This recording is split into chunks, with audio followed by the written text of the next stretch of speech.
നമസ്കാരം. ഇന്നലെ വെയിലാറിയപ്പോൾ മുതൽ നമ്മൾ കേട്ട വാർത്ത, നമ്മൾ കണ്ട വാർത്ത 2024 എറണാകുളം നോർത്ത് സ്റ്റേഷനിലെ SHO ആയിരുന്ന പ്രതാപചന്ദ്രന്റെ കരവിരുതായിരുന്നു. ഗർഭിണിയായ ഒരു സ്ത്രീ, 2 ചെറിയ കുഞ്ഞുങ്ങൾ അവരുടെ കയ്യിലുണ്ട്. അവരുടെ നെഞ്ചിൽ പിടിച്ച് തള്ളുന്നു, അവരുടെ കരണത്ത് ശക്തമായി അടിക്കുന്നു. അപ്പോൾ ഉടൻ തന്നെ ബഹുകുത്ത് ആഭ്യന്തര വകുപ്പ് മന്ത്രിയുടെ നേതൃത്വത്തിൽ ഇദ്ദേഹത്തിന് മാതൃകാ പോലീസിനുള്ള ഒരു മെഡൽ സമ്മാനിക്കാൻ സാധ്യതയുണ്ടെന്നാണ് എനിക്ക് തോന്നുന്നത്. അല്ലെങ്കിൽ കൃത്യമായിട്ട് ബഹുകുത്ത് ആഭ്യന്തര വകുപ്പ് മന്ത്രിയെ പിന്തുടർന്നതിന് അടുത്ത തന്റെ അനുയായിയായിട്ട് പ്രഖ്യാപിക്കാനും സാധ്യതയുണ്ട്. മറ്റൊന്നുമല്ല പറയുന്നത്, നവകൊള്ള സദസ്സ് നടന്ന സമയത്തെ ആ വണ്ടിക്ക് മുന്നിൽ ചാടി പ്രതിഷേധിച്ച ആളുകൾ അവർ ആത്മഹത്യ ചെയ്യാൻ വേണ്ടി വന്നതാണ്. അപ്പോൾ അവരെ അതിൽ നിന്ന് തടയുന്നതിന് വേണ്ടി പോലീസുകാര് ചെടിച്ചട്ടിയും ഹെൽമറ്റും ഉപയോഗിച്ച് നടത്തിയ രക്ഷാപ്രവർത്തനമാണ് അവിടെ കണ്ടത്. അവരെ ആ ആത്മാഹുതിയിൽ നിന്ന് തടയാൻ നടത്തിയ സമയോചിതമായ ഇടപെടലാണ് അവിടെ പോലീസിന്റെ ഭാഗത്ത് നിന്നുണ്ടായത്. ഞാൻ കണ്ടുകൊണ്ട് കണ്ടതാണ് എന്ന് ജനങ്ങളുടെ മുന്നിൽ വന്നിരുന്ന് ന്യായീകരിച്ച ബഹുകുത്ത് ആഭ്യന്തര വകുപ്പ് മന്ത്രിയാണ് ഈ ഒരു വിഷയത്തിൽ ഇപ്പോൾ അടിയന്തരമായിട്ടുള്ള ഇടപെടൽ വേണമെന്ന് ഉന്നത പോലീസ് ഉദ്യോഗസ്ഥർക്കൊക്കെ നിർദ്ദേശം നൽകിയിരിക്കുന്നത്. പക്ഷെ വലിയ രീതിയിലുള്ള ഒരു നടപടി ഉടൻ തന്നെ എടുത്തു കേട്ടോ, സസ്പെൻഡ് ചെയ്തിട്ടുണ്ട്. നമ്മളൊക്കെ വിചാരിച്ചത് ജോലിയിൽ നിന്ന് പിരിച്ചു വിടുവോ, അല്ലെങ്കിൽ ഇത്രയും നാള് കൈപ്പറ്റിയ ശമ്പളം തിരികെ വാങ്ങിക്കുകയോ പോലുള്ള ചെറിയ ശിക്ഷകളൊക്കെ കൊടുക്കുകയുള്ളൂ എന്ന്. പക്ഷെ സസ്പെൻഡ് ചെയ്യാനുള്ള ഒരു ധൈര്യം, അല്ലെങ്കിൽ ആ ഒരു ജനങ്ങളോടുള്ള ഉത്തരവാദിത്തം നമ്മുടെ ബഹുകുത്ത് ആഭ്യന്തരമന്ത്രി കാണിച്ചതിൽ വലിയ സന്തോഷമുണ്ട്.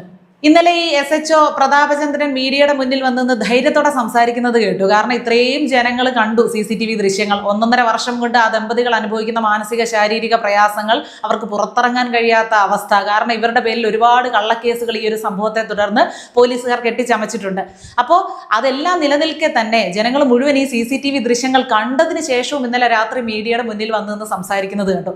അപ്പോൾ ഇവരുടെയൊക്കെ ഉള്ളിൽ ഒരു ധൈര്യമുണ്ട്. കൂടിപ്പോയാൽ ഒരു സസ്പെൻഷൻ, അത് കഴിഞ്ഞ് ഇതൊക്കെ ഒന്ന് കെട്ടടങ്ങുമ്പോൾ, ജനങ്ങൾ ഇത് മറന്നു തുടങ്ങുമ്പോൾ നമുക്ക് തിരിച്ച് പ്രമോഷനോടുകൂടി തന്നെ ജോലിയിൽ പ്രവേശിക്കാം.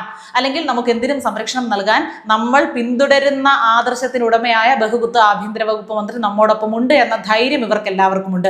ആ സ്റ്റേഷനിൽ ഇത്രയും സ്ത്രീകൾ നിൽക്കുമ്പോൾ, അത്രയും പുരുഷന്മാർ അവിടെ നിൽക്കുമ്പോൾ, അവരുടെ മുന്നിൽ വെച്ച് ശക്തിയായി ആ സ്ത്രീയുടെ കരണത്തടിക്കണമെങ്കിൽ ആ പോലീസുകാരന് ഉണ്ടായിരുന്ന ധൈര്യങ്ങൾ എന്തൊക്കെയാണ്? ഒന്ന്, ഈ നിൽക്കുന്നവരിൽ ആരും തനിക്കെതിരെ സാക്ഷി പറയില്ല, ഇതാരോടും പറയില്ല, ഇവിടെ ഇരിക്കുന്ന CCTV ദൃശ്യങ്ങൾ പോലും എന്റെ കസ്റ്റഡിയിലാണ്, എന്റെ അനുവാദമില്ലാതെ അതുപോലും പുറത്തു പോകില്ല. പിന്നെ SHOയുടെ ഒരു യൂണിഫോം എന്ന് പറഞ്ഞാൽ അതെനിക്ക് എന്തും ചെയ്യാനുള്ള ഒരു ലൈസൻസ് ആണ്, എന്നെ ചോദ്യം ചെയ്യാൻ ആരും വരില്ല, എന്നെ പ്രൊട്ടക്ട് ചെയ്യാൻ ആളുണ്ട്, തുടങ്ങി ഒരുപാട് ധൈര്യങ്ങൾ ഉള്ളത് കൊണ്ടാണ് മുന്നും പിന്നും ആലോചിക്കാതെ ഒരു പക്കാ ക്രിമിനൽ പോലും ഒരുപക്ഷെ സ്ത്രീകളോട് ചെയ്യാനൊന്നും മടിക്കുന്ന കാര്യമാണ് ഇത്രയും ആളുകളുടെ മുന്നിൽ വെച്ച് ആ ഗർഭിണിയായ സ്ത്രീയെ കരണത്തടിക്കുക എന്നുള്ളത്. എന്നിട്ട് ഇന്നലെ വന്ന് നിന്ന് ന്യായീകരിക്കുന്നത് കേട്ടപ്പോൾ സത്യം പറഞ്ഞാൽ ഇത്രയുമൊക്കെ ഉള്ളൂ ഇവിടുത്തെ ചില പോലീസുകാരുടെ ബുദ്ധിയുടെ നിലവാരം എന്നാണ് വിചാരിക്കുന്നത്. വളരെ ഫാസ്റ്റ് ആയിട്ട് സ്റ്റേഷനിൽ തള്ളിക്കറി വരും, ഡോർ ചവിട്ടി തുറന്ന് കയറി അകത്ത് വന്നു ആ കുഞ്ഞുങ്ങളെ എറിഞ്ഞു കൊല്ലാൻ ശ്രമിക്കുകയും എത്രയും പെട്ടെന്ന് തന്നെ വേണ്ട സ്ക്രിപ്റ്റ് ഒക്കെ പോലീസുകാരുടെ നേതൃത്വത്തിലായിരിക്കും ഉണ്ടാക്കിയെടുത്തിട്ടുണ്ട്. അതായത് ഈ സ്ത്രീ വന്ന് ഭീകരാന്തരീക്ഷം ഉണ്ടാക്കി 2 ചെറിയ കുഞ്ഞുങ്ങളെ നിലത്തെറിഞ്ഞു കൊല്ലുമെന്ന് പറഞ്ഞപ്പോഴാണ് ആ സ്ത്രീയെ അടക്കാൻ വേണ്ടി യാതൊരു നിവൃത്തിയുമില്ലാതെ ഇത് ചെയ്യേണ്ടി വന്നത്. അതിനു മുൻപ് അവിടെ നിന്ന സ്ത്രീകളെ എല്ലാം എന്തിന് ഗർഭപാത്രം നീക്കം ചെയ്യാനുള്ള സർജറി കഴിഞ്ഞ് ദിവസങ്ങൾ മാത്രമായ ഒരു വനിതാ പോലീസിനെ അടക്കം ഇവര് കയ്യേറ്റം ചെയ്തു. അവിടുത്തെ പോലീസ് സ്റ്റേഷന്റെ വാതിൽ ചവിട്ടി തുറന്നാണ് ഇവർ അകത്തേക്ക് കടന്നത് എന്നൊക്കെയുള്ള കഥകളൊക്കെ പറഞ്ഞു. പക്ഷെ CCTV ദൃശ്യത്തിൽ ഓഡിയോ സഹിതം എല്ലാം ആളുകൾ കേട്ടു. അതിനുശേഷവും ഇങ്ങനെ നിന്ന് സംസാരിക്കാൻ ഇയാൾക്ക് പറ്റുന്നുണ്ടല്ലോ. ഒരു നല്ല ഉത്തരവാദിത്ത ബോധമുള്ള ഒരു ആഭ്യന്തര വകുപ്പ് മന്ത്രിയാണ്, ഒരു മുഖ്യമന്ത്രിയാണ് ഉണ്ടായിരുന്നതെങ്കിൽ സ്പോട്ടിൽ മാതൃകാപരമായിട്ട് അയാളെ ജോലിയിൽ നിന്ന് പിരിച്ചുവിട്ടേനെ, അതിൽ യാതൊരു സംശയവുമില്ല. ഇവിടെ ഒരു പാരഡി ഗാനം എഴുതിയവനെ തൂക്കിക്കൊല്ലാനുള്ള വകുപ്പ് ഉണ്ടോ എന്ന് അന്വേഷിച്ച് നടക്കുന്ന തിരക്കിലാണ് ഇവിടുത്തെ ആഭ്യന്തര വകുപ്പും ഇവിടുത്തെ പോലീസുകാരും. കഴിഞ്ഞ ദിവസം ഇതിനോട് സമാനമായിട്ടുള്ള മറ്റൊരു പോലീസിന്റെ ഭാഗത്തു നിന്നുണ്ടായ വളരെ മോശമായിട്ടുള്ള ഒരു പ്രവൃത്തിയെ പറ്റി ഞാനൊരു ഫേസ്ബുക്ക് പോസ്റ്റിൽ വായിച്ചു. മക്കൾ പല സാഹചര്യങ്ങൾ കൊണ്ട് ഉപേക്ഷിച്ചു പോയ, റോഡരികിലൊക്കെ അനാഥരായി കാണപ്പെട്ട വൃദ്ധരെ സംരക്ഷിക്കുന്ന ഒരു അഭയകേന്ദ്രം. ആ അഭയകേന്ദ്രം നടത്തുന്ന ആളുകൾ സ്വന്തം ചെലവിൽ മറ്റുള്ളവരുടെ കാരുണ്യം കൊണ്ട് കിട്ടുന്ന പൈസയൊക്കെ ശേഖരിച്ചു വെച്ചാണ് അവരുടെ കാര്യങ്ങളൊക്കെ നടത്തുന്നത്. അപ്പൊ അവരെയും കൊണ്ട് അവരുടെ ഒരു മനസ്സിന്റെ സന്തോഷത്തിന് ഇവരൊരു ചെറിയ വിനോദയാത്ര പോയി. അപ്പൊ എറണാകുളം ഹിൽ പാലസിൽ ചെന്നു. പകുതിയിലധികം ആളുകളും വീൽ ചെയറിന്റെ ഒക്കെ സഹായത്തോടെ മാത്രം യാത്ര ചെയ്യുന്നവരാണ്, അവർക്ക് തീരെ വയ്യാത്തവരാണ്. ആൾക്കാരാണ്. അപ്പം അങ്ങനെയുള്ളവരെ പുറത്തോട്ട് ഇറക്കാതെ അവരെ ബസ്സിനുള്ളിൽ തന്നെ ഇരുത്തിയിട്ട് അത്യാവശ്യം നടക്കാനുള്ള ആരോഗ്യമുള്ള ആളുകളെയും കൊണ്ട് ഇവർ പാസ് എടുത്ത് അകത്തേക്ക് കയറുകയാണ്. അപ്പോൾ അവിടെ ഡ്യൂട്ടിയിലുണ്ടായിരുന്ന ഒരു പോലീസ് ഓഫീസർ പറയുകയാണ്, വണ്ടിയിലിരിക്കുന്ന ആളുകൾക്കും ടിക്കറ്റ് എടുക്കണം. അപ്പോൾ ഇവർ പറഞ്ഞു, സാർ ഇങ്ങനെ മക്കളൊക്കെ ഉപേക്ഷിച്ച് അനാഥരായിട്ടുള്ള അച്ഛനമ്മമാരൊക്കെയാണ്, നമ്മൾ ഒരുപാട് കഷ്ടപ്പെട്ടാണ് ഈ കാര്യങ്ങളൊക്കെ ചെയ്യുന്നത്, അവരാരും പുറത്തേക്ക് ഇറങ്ങുന്നില്ല, ഇത്രയും പേരെ പുറത്തിറങ്ങിയവർക്ക് ടിക്കറ്റ് എടുക്കാം, അതൊന്നും പറ്റില്ല എന്നും പറഞ്ഞ് ഒരു തെറിയും പറഞ്ഞാണ് ഇവരെ തിരിച്ചു വിട്ടത്. അപ്പോൾ ഈ വൃദ്ധ മാതാപിതാക്കൾ ഇത് കേട്ടിട്ട് വേണ്ട, ഞങ്ങളിത് കാണുന്നില്ല എന്ന് പറഞ്ഞ് അവരങ്ങ് തിരികെ പോവുകയായിരുന്നു. അപ്പോൾ ഈ പോസ്റ്റിൽ സൂചിപ്പിച്ചതുപോലെ കൃത്യമായിട്ട് നിയമം നടപ്പിലാക്കാനുള്ള വ്യഗ്രതയിൽ നിൽക്കുന്ന പോലീസുകാരാണെങ്കിൽ ഈ പാവങ്ങളുടെ സ്ഥാനത്ത് ഒരു മന്ത്രിയോ MLA ഒരു വാർഡ് മെമ്പറോ എങ്കിലും ആണ് ഇങ്ങനെ വന്ന് പാസ് എടുക്കുന്നില്ല എന്ന് പറഞ്ഞതെങ്കിൽ ഇവര് പഞ്ചപുച്ഛമടക്കി നിൽക്കില്ലായിരുന്നു തീർച്ചയായിട്ടും. അപ്പോൾ ഓരോരുത്തരുടെ അടുത്തും ഓരോ തരത്തിൽ അവരുടെ നിലയും വിലയും സാമ്പത്തിക ശേഷിയും സ്വാധീനവും അനുസരിച്ച് നിൽക്കാൻ ഇവരെല്ലാവരും വളരെ കൃത്യമായിട്ട് ട്രെയിൻഡ് ആണ് എന്ന് വേണം നമ്മൾ വിചാരിക്കാൻ. എല്ലാ പോലീസുകാരും അങ്ങനെയാണെന്നല്ല പറയുന്നത്, പക്ഷെ പലരും അങ്ങനെ സാഹചര്യവശാൽ തന്നെ നിർബന്ധിതരാകുന്നുണ്ട്. നമ്മൾ പലയിടത്തും ഒളിഞ്ഞും തെളിഞ്ഞും അതൊക്കെ അറിയുന്നുമുണ്ട്, കാണുന്നുമുണ്ട്. ഈ CCTV ദൃശ്യങ്ങൾ കിട്ടാൻ വേണ്ടി ഹൈക്കോടതി വരെ പോകേണ്ടി വന്നു ആ ദമ്പതികൾ. എന്തായിരുന്നു അയാൾ ചെയ്ത കുറ്റം? അയാൾ ആരെയും പീഡിപ്പിച്ചിട്ടില്ല, മോഷ്ടിച്ചിട്ടില്ല, എവിടെങ്കിലും സ്ഫോടനം നടത്തിയിട്ടില്ല, തീവ്രവാദം നടത്തിയിട്ടില്ല, വേറെ ഒന്നുമില്ല. പക്ഷേ ഈ പോലീസുകാരൻ പറയുന്ന പ്രകാരം അയാൾക്ക് എന്തോ ഒരു ലുക്കൗട്ട് നോട്ടീസ് കൊടുത്തിട്ടുള്ള, അല്ലെങ്കിൽ അയാളുടെ തലയ്ക്ക് എത്രയോ കോടി പറഞ്ഞിട്ടുള്ള ഒരു ക്രിമിനൽ ആണെന്ന് തോന്നുന്നു. അയാൾ പറയുന്ന പ്രകാരം, അയാളും അയാളുടെ ഭാര്യയും പറയുന്നത് പ്രകാരം പോലീസുകാരനുമായി ബന്ധപ്പെട്ട എന്തോ ഒരു ഇഷ്യൂ ഇവരുടെ വീടിനടുത്ത് നടന്നപ്പോൾ അതെന്താണ് സംഭവം എന്നറിയില്ല. അപ്പോൾ ഇപ്പോഴൊക്കെ നമ്മുടെ നാട്ടിൽ എന്തെങ്കിലും ഒരു ഇഷ്യൂ ഉണ്ടാകുകയാണെങ്കിൽ ഉടനെ മൊബൈൽ ഫോണുള്ള ആളുകൾ അത് റെക്കോർഡ് ചെയ്യും. പ്രത്യേകിച്ച് പിന്നീടുള്ള സമയത്ത് വലിയ തെളിവുകൾക്ക് വേണ്ടി അത് ഉപയോഗിക്കുകയും ചെയ്യാം. അങ്ങനെ റെക്കോർഡ് ചെയ്യുന്നത് ഇയാൾ ശ്രദ്ധിച്ചു, ഈ പോലീസുകാരൻ ശ്രദ്ധിച്ചു. അപ്പോൾ മുതൽ പോലീസുകാർക്ക് ഇയാളോട് എന്തോ ഒരു വൈരാഗ്യമാണ്, എന്തോ കടുത്ത തെറ്റ് ചെയ്തതുപോലെ വൈരാഗ്യ ബുദ്ധിയോടുകൂടി ഇയാളെ അറസ്റ്റ് ചെയ്തു. കുറേ ദിവസം സ്റ്റേഷനിൽ കിടക്കേണ്ടി വന്നു. ഇയാൾക്ക് നന്നായിട്ട് മർദ്ദനം ഏറ്റിട്ടുണ്ട്. അപ്പോൾ അന്യായമായിട്ട് തന്റെ ഭർത്താവിനെ പിടിച്ചുകൊണ്ടുപോയി അവിടെ നിന്ന് മർദ്ദിക്കുന്നത് കണ്ടപ്പോഴാണ് രണ്ട് കൈക്കുഞ്ഞുങ്ങളുമായിട്ട് ഈ ഗർഭിണിയായിട്ടുള്ള സ്ത്രീ ചെന്ന് വൈകാരികമായിട്ട് അവിടെ ഒരു പ്രകടനം നടത്തിയത്. അത് തികച്ചും സ്വാഭാവികമാണ്. അത് ഉൾക്കൊള്ളാനുള്ള ഒരു പക്വത ഒരു പോലീസ്, അത് ഉയർന്ന റാങ്കിലുള്ള ഒരു പോലീസ് ഉദ്യോഗസ്ഥൻ ഇല്ല എന്ന് പറയുമ്പോൾ എത്ര ശോചനീയമാണ് ഇവരുടെയൊക്കെ മാനസികാവസ്ഥ. അവിടെ വനിതാ പോലീസുകാർ ഉൾപ്പെടെയുള്ള ആളുകളുണ്ട്. ഇയാൾക്ക് താഴെ ജോലി ചെയ്യുന്ന ഒരുപാട് പുരുഷ പോലീസുകാരുണ്ട്. ആർക്കും അതിലൊന്നും ഇടപെടാൻ പറ്റിയില്ല, ഇയാളെ പിടിച്ചു മാറ്റാൻ പറ്റിയില്ല, ഇയാളെ തടയാൻ പറ്റിയില്ല. അല്ലെങ്കിൽ ഇവർക്കൊക്കെ മേലെയാണ് താൻ, തന്നെ തടയാൻ ഇവർക്ക് ആർക്കും കഴിയില്ല, തനിക്കിത് ചെയ്യാമെന്നുള്ള ഒരു അഹങ്കാരം, ധാർഷ്ട്യം, അതെവിടെ നിന്നാണ് കണ്ടുപിടിച്ചത്? അതാണ് ഞാൻ പറഞ്ഞത്, തുടക്കത്തിൽ സൂചിപ്പിച്ചത്. ഹെൽമെറ്റും ചെടിച്ചട്ടിയും കൊണ്ട് പോലീസുകാർ തലയ്ക്കടിച്ച് പരുവപ്പെടുത്തിയപ്പോൾ, ആളുകളെ തല്ലിച്ചതച്ചപ്പോൾ അതവർ നടത്തിയ രക്ഷാപ്രവർത്തനമാണ് എന്ന് ന്യായീകരിച്ച ആഭ്യന്തര വകുപ്പ് മന്ത്രിയുള്ള നാട്ടിൽ ഇതിനപ്പുറവും നമുക്ക് പ്രതീക്ഷിക്കാം. ഇപ്പോൾ ഒരുപാട് CCTV ദൃശ്യങ്ങൾ ഇങ്ങനെ നിയമപരമായിട്ട് പോയി കോടതികളെ ആശ്രയിച്ച് മനുഷ്യർ നേടിയെടുക്കുന്നുണ്ട്. അതൊക്കെ പുറത്തു വരുമ്പോൾ മാത്രമാണ് നമ്മൾ ഇവരുടെ ക്രൂരതകളെക്കുറിച്ചും അന്യായങ്ങളെക്കുറിച്ചും മനസ്സിലാക്കുന്നത്.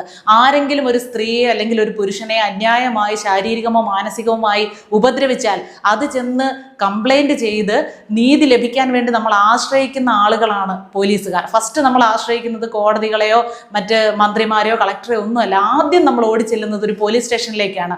അപ്പോൾ അവിടെ നീതി നടപ്പിലാക്കേണ്ട, നമുക്ക് നീതി തരേണ്ട ആളുകളാണ് ഇമാതിരി പ്രവർത്തനങ്ങൾ ചെയ്യുന്നത്.